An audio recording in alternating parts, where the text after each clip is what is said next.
Hello and welcome back to another piercing video. In this video, I'm going to be giving you some tips on getting a new piercing. Once you've decided on the piercing that you want to get, you need to look for a professional body piercer that does not use piercing guns. Professional body piercers don't use piercing guns. Once you've found your body piercer and you have made your appointment, there's something that you need to do before you go to get your piercing, and that is to clean around the general area that you're going to get pierced. It's like going to the dentist and not brushing your teeth.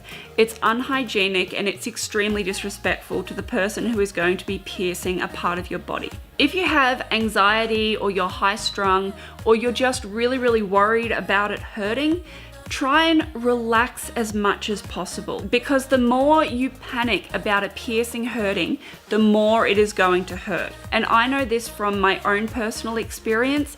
If I panic that this piercing is going to hurt like hell, it's gonna hurt like hell. But that's because it's in my head. It's like them counting to 3 and them saying, okay, on 3, this is really gonna hurt. And on 3, goddamn, that's gonna hurt. So try and relax as much as you can. Something that I've tried and I find really successful is pain diversion. And what I mean by this is putting the pain somewhere else. So if you're getting your ears pierced, for example, pinch the skin on your hand to the point of it hurting. And this can put pain to another part of the body, so you're not worried about your ears, you're worried about the pain in your hands. After the piercing is done, the piercer will clean around the piercing and make it as clean as possible. And the rest of it is up to you. I would suggest dissolved sea salt or saline. These two are really good to clean a new piercing. And after you've just gotten your piercing,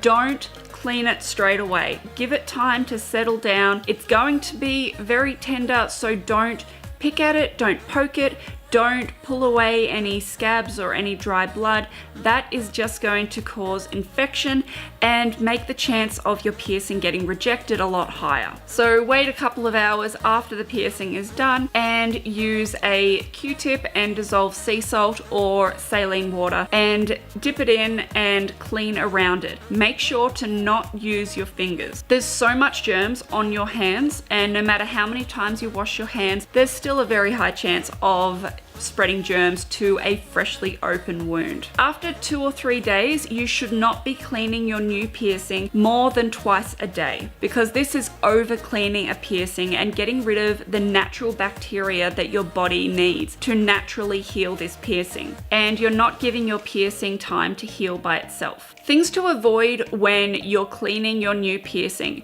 is any sort of antibacterial soaps or any sort of soaps in general, because soap can cause bacteria to spread on your piercing, and soap can clog up a piercing, so it doesn't leave the piercing room to breathe and for air to go through it and for it to heal by itself. And the ear piercing spray that they'll give you at a drugstore, that stuff does not work. It might help just a little bit, but it basically does nothing. Make sure to avoid any harsh cleaning products to clean your new piercing, such as hydrogen peroxide. Even a low dose of hydrogen peroxide can be very damaging to a new piercing. And I'm saying this by experience because I've had ear piercings done and then I've used hydrogen peroxide to clean it, and it ended very badly. It generally takes 2 to 6 weeks for a piercing to heal, depending on what piercing it is. A tongue piercing can take 1 to 2 weeks, sometimes 3 weeks to fully heal. An ear piercing can take anywhere between 1 week to 6 weeks. If your piercing was done more than 6 weeks ago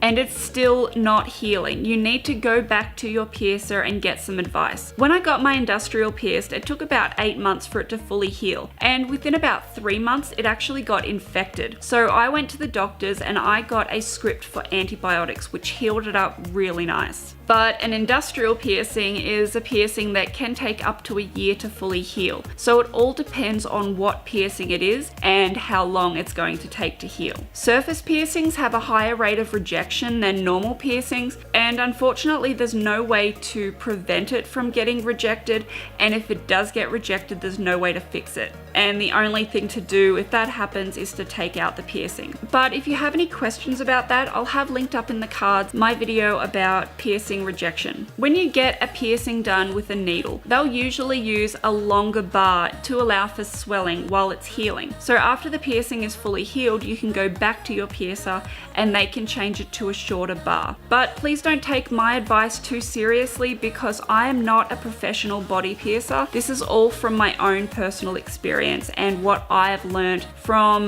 the 10 years or so of getting piercings. So it's always good to check with a professional about these tips that I'm giving you because they are not a definitive answer. This has all just been my own experience and I hope that it's been somewhat helpful for you. If you have any questions, please write them in the comments, and if I can help, I'm more than happy to. And if you like this video, please be sure to give it a big thumbs up. And if you haven't subscribed already, please do. Thank you so much for watching. I love you all and I'll see you next week.